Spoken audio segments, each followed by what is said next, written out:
Freilich and Chanukah, everybody. Thanks for tuning in. Tonight, we are not giving this year live. I'm recording this in advance for everybody to listen on demand. We're going to take a break from our uh, typical schedule. We're in middle of the study of Tachanun, and for 8 days this Chanukah, we are not going to be saying Tachanun. So I thought it would be appropriate to discuss tonight something Hanukkah related, and it would be interesting and perhaps a bit fun to discuss the song Ma'oz Tzur Yeshuati. If you are if you are a practicing Jew for the past I don't know, 800 years, you've probably heard the song Ma'oz Tzur Yeshuati. This is a song that has been sung for hundreds and hundreds of years. It has been a part of the Hanukkah experience, and it's the kind of thing where scholars of piyut, when they discuss what do you call it, piyutim in general, they are they are interested in all forms of piyutim, and 99% of the piyutim that people who study piyutim and songs study, you and I have never heard of. It is only the 1% of piyutim that get lucky enough. These poems that get lucky enough that for some reason they um, go viral and they grab public attention and interest much more than other piyutim and songs. The reasons for this are usually, luck, chance, history. There's something unusual about certain piyutim that they withstand the test of time. And in the case of Maoz Tzur, it's almost a bit bittersweet because Maoz Tzur is not is almost the last surviving of the piyutim for Chanukah that Klal Yisrael really remembers. And history wasn't kind to the other piyutim, which dominated the public interest for Chanukah throughout the past few hundred years. Frankly, history wasn't kind to piyutim like Shnei Zeitim, Adif Kol Shemona. I believe, or for example, Shnei Zeitim was from Shlomo ben Gabirol. Rabbi Yehuda Halevi wrote a piyut called Yachad Be'orecha. We have one from Kalir, Adif Kol Shemona, as I mentioned, Shnei Zeitim from Rabbi Shlomo ben Gabirol, Asher Yatzar Or from Rabbi Ephraim Regensburg. There are many other piyutim which might even outclass Ma'oz Tzur, both in their stylistic beauty and in their liturgical function. But Ma'oz Tzur, for reasons that we can only guess, became the piyut of Chanukah. And it's mostly a testament to the power of song. The song for Ma'oz Tzur was well known and remains well known for hundreds of years. And being that it was sung so popularly, and when after the Second World War, when Ashkenaz Jewry began to save much fewer piyutim, the piyutim that were known from Chanukah, especially the ones that were said during Tefillah, fell away. And the truth is that Maoz Tzur itself is not technically a piyut. In technical terms, if you would ask a scholar of piyut what to call it, he would call it a zemer or a pizmon because it doesn't have a liturgical function. It isn't used in the tefillah. It is essentially designed to be said at home. It is designed to be said either around the Shabbat table or after you light the menorah. It isn't designed to be used in Shmona Esrei or to be used in the Brachot of Yotzer or for example, to be used by nishmat. It isn't meant for the shul. It is meant for the home. It is meant for the family. And for that reason, the most proper term for Maoz Tzur would have been a pizmon or a zemer. Typically, pieces like this were written for to adapt to a popular tune. And this is probably why the rhyming structure is the way it is. You see, the Maoz Tzur itself is a an evolution, an adaptation of a Spanish style Pismon or Zemer. The rhyming structure is definitely borrowed from the Iberian poets, But the uh, latter half of the stanza has a rhyming structure which is unique to Ashkenaz. You see, the Ashkenazi poets developed with their own heritage, their own branches of piyutim, which came from original inspiration came from Eretz Yisrael and then Italy, and they had their own form of piyutim. When, however, the poems from the Iberian Peninsula all of the Spanish poets came to Ashkenaz in the late 1100s, then those Puytim began to influence the Ashkenazi poets there. And therefore, from the 1150s, 1160s onward, we begin seeing adaptations of Spanish Puytim. And this is one of those adaptations. The Pismon doesn't have a typical Spanish refrain. If you would know a typical Spanish piyut, you would think of something like Oked v'hanekad v'hamizbeach. It repeats. Oked. It has a consistent choral refrain, while it continuously repeats. For example, Oked v'hanekad v'hamizbeach. But in the case of Mao Tzur, even though it has a sing-song style, it doesn't have that um, looping consistent refrain, and that's probably because it was trying to adapt the author was trying to adapt the rhyming structure to a well-known tune at the time. So, what do we know about the author? Well, regarding the authors of the other Pew team, and regarding the other Pew team of Chanukah, sorry, I'm just going to share my screen. I hope it's sharing. Um, For the other Pew team, we have a lot more information. And there's a young scholar by the name of Gabriel Wasserman. He's a bit of a fun guy. He began his studies in Yeshiva University, and he went on to learn in I think it's the Hebrew University in Eretz Yisrael.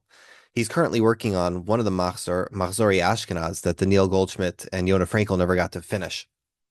So his PhD thesis was working to basically in Hebrew we call it lahachzir atara liyoshna, to restore the former glory of the Chanukah Pismonim and the Chanukah Piyutim. And he did a tremendous amount of work to restore the glory of the forgotten poetic life, the forgotten poetic world of Chanukah. And to him, we owe a great deal. And I hope he eventually puts his thesis into a book because a lot of the information we have about the Paitanim who wrote for Chanukah comes from his uh, level of research. Regarding Maoz Tzur in specific, however, we know very little. All we know is that the acronym tells us that it was a person named Mordechai who wrote it, and he was probably Ashkenaz. More than that, we don't really know much. We know there was a Paitan named Mordechai Bar Yitzchak who lived in the 12th century in Ashkenaz. We know he wrote or maybe 13th century, he wrote a piyut called Mayafit.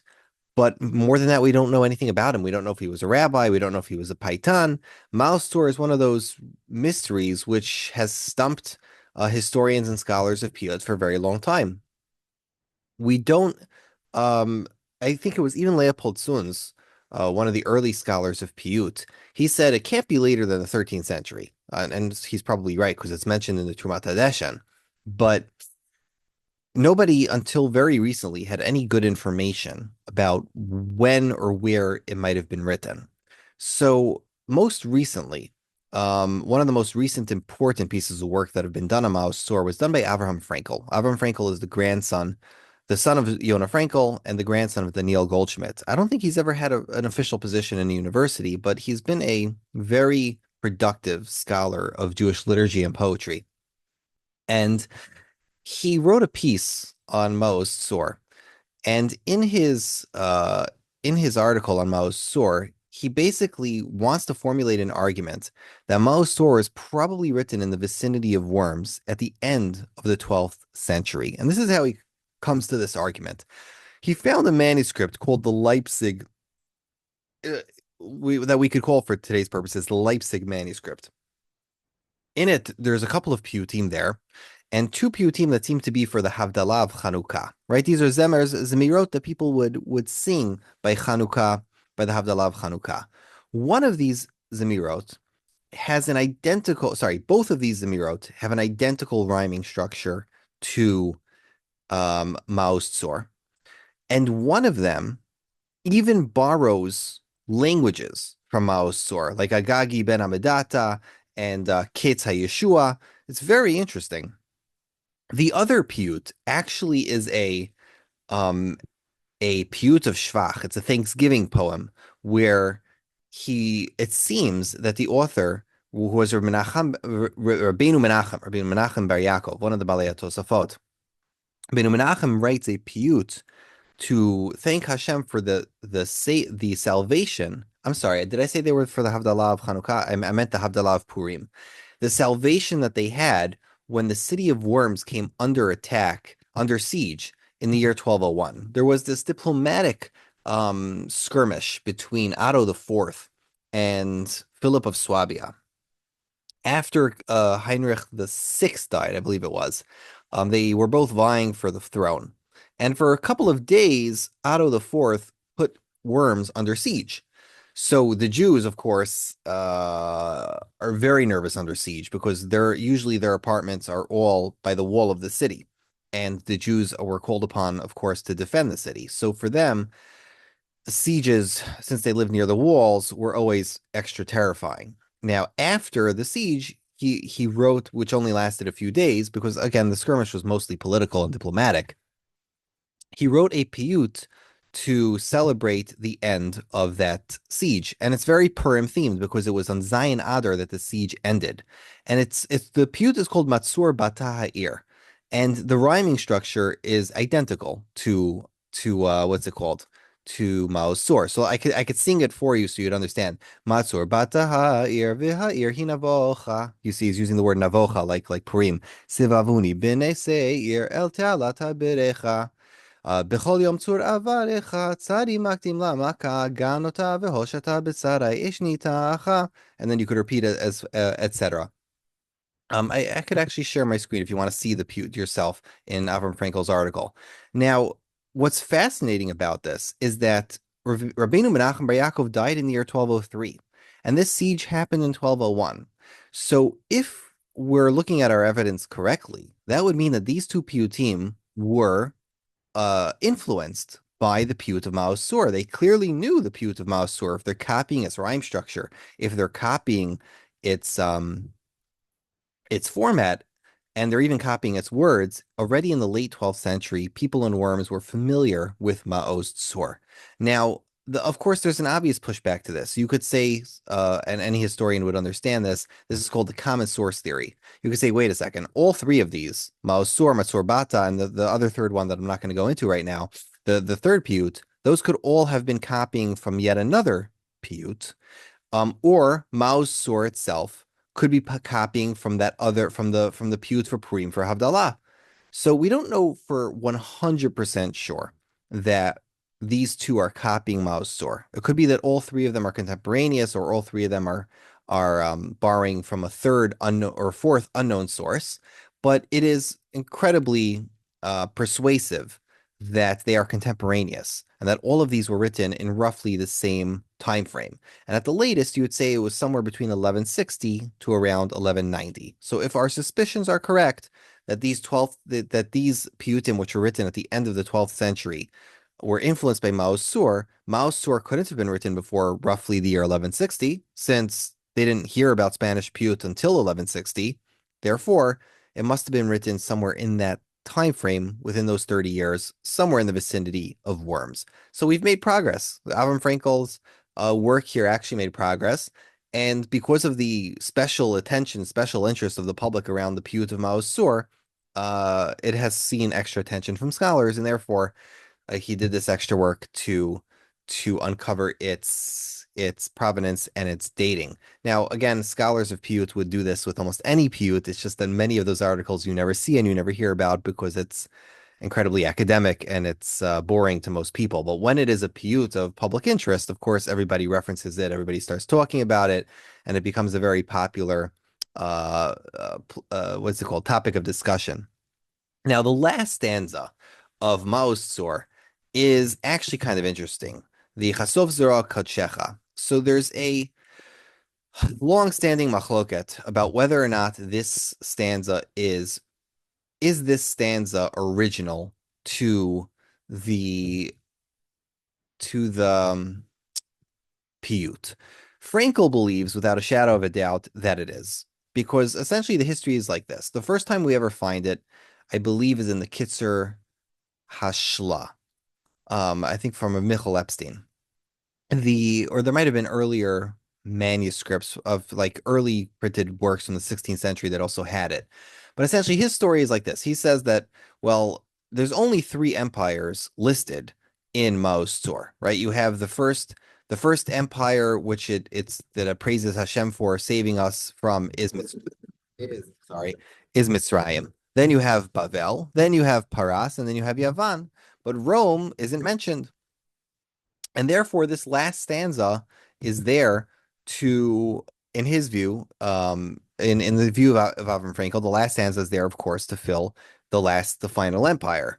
Furthermore, the rhyming scheme is perfect. It absolutely and perfectly matches the earlier stanzas. And the Chasov Zerah Kochecha is Chazak. It's very unusual that somebody would add a stanza or chazak to basically chazak means let him be strong. It's the kind of thing you would add to the end of your poem if you were praying for your own life. Like you're saying Mordechai chazak, like may Hashem make him strong. It's unusual that people would add chazak to a poem that wasn't their own. We just don't usually find that. Second of all, in Matzur Bata, it also ends with chazak. So clearly, meaning the last stanza of Matzur Bata, the other cousin poem to Mao's Tzur, it also ends with the stanza that has the acrostics of Chazak, just like Chasov Zura Kochecha. Um, Lastly, his final argument is that Leopold Zunz himself never doubted that the last stanza was the last Chasov Zura Kochecha, that the last stanza was part of Mao's Tzur, and Zunz himself had access to the Royal Prussian Library. He had manuscripts that we don't know about. So it's quite likely that if Zunz thought it was original, then it probably was original. But Wasserman himself doesn't agree. He believes that it was added much later. And he even goes on to entertain the possibility that Michel Epstein himself forged it because he was a Sabbatean and essentially there are many times in the work where he claims, and people have said, and then he makes up something on his own. However, in that work, in Michel Epstein's work, Hisra Shla, he also says that there's multiple versions for the final stanza, and this is the first one, and then the Rama made one, and or the Yechiel Bachrach made one, and a bunch of other Achronim made a last stanza. So the suspicion of Avram Frankel and I think somebody, Professor Melamed, Yitzchak Melamed, I think his name is that the last stanza is just so anti-Christian. Techei Admon B'tzel Tzalmon. Those words are so anti-Christian that it was hidden by censors for hundreds of years and was only passed down orally. That's a fascinating theory, and Wasserman doesn't buy it because he believes that, I mean, it would be impossible for a stanza of such importance to be so censored that it never ended up in any manuscript or any book all the way until the 16th century, especially if it was written in the end of the 12th. It just doesn't make any sense to him. But okay, that's so much for the academic discussion. How about singing it? So where does that part come from? Why is it so important that it should be sung? So now, the earliest source we have for this is Leket Yosher. The Leket Yosher was a Talmid of the Tumat Deshen from the end of the 13th century. And he says that he remembers his Rebbe would light the Hanukkah menorah and he would sing Maoz Tzur. And sometimes he would sing some of the paragraphs, but not the other ones. And also on Shabbat Chanukah, by his Shabbos table, he says, I'm pretty sure that we would also sing Maoz Tzur by the Shabbos table. Now that's already Jewish practice, rabbinical practice from the end of the 13th century. And it's not clear if Leket Yosher itself was influential or it's just indicative of an already popular and influential minhag. But clearly, at the end of the 13th century already, it was very popular to sing Maoz Tzur to a very well-known tune. What was that tune? Well, I am not a musicologist. I don't know. I really don't study musicology. It's not my area, even though musicology is, in a way, connected to liturgical studies. It's really not a specialty of mine, and I honestly cannot even read sheet music. But those who do study musicology have traced it to German songs from before the 15th century. Essentially, Martin Luther, when he was founding the Reformation and the Protestant Church, wrote some chorals to this tune. This tune is very, I mean, you could find it online. It's really not very hard to find. But already German Protestants were singing songs to a tune very much like this in the 16th century. And we still have the song. You can look it up online. This is not very hard to find. There are also arguments that it's a combination of a couple of tunes, and it's not just one German secular tune. It's really a bunch of other German secular tunes. There have also been I mean, if you're interested in this, there's a book from the 30s called Jewish Music and Its Development by Abraham Idelson. So you could get this for $10. If you're into Jewish music, this is one of the early textbooks on Jewish musicology. However, um, this has led to some brouhaha because, of course, certain traditionalist Jews and Orthodox Jews bristle at the idea that uh, we might be singing Mao's sword to a church song, and so that's always been a bit of a controversial topic. Personally, my own feelings on it are that I don't see how a piece of music can be objectively holy or unholy. I don't know if that's possible to me personally. Um, what a piece of music means to us and how we use it is what makes it holy. It would just be like any other uh, object or any other idea. It is simply, or any other art form, frankly. We could take any art form, whether it's poetry or sculpting or literally any art form, and it's what it means to us and what we make of it that makes it holy or unholy. And I don't personally see it as a sacrilege to sing most, or even if it was a Lutheran or Protestant choral. It doesn't really make a difference to me. There have been people who've tried to defend it and said, no, it was originally Jewish or it was originally, just a regular German secular song. And it could be. It could be Luther was just creating a hymn to a secular song. Does it matter? I don't think so.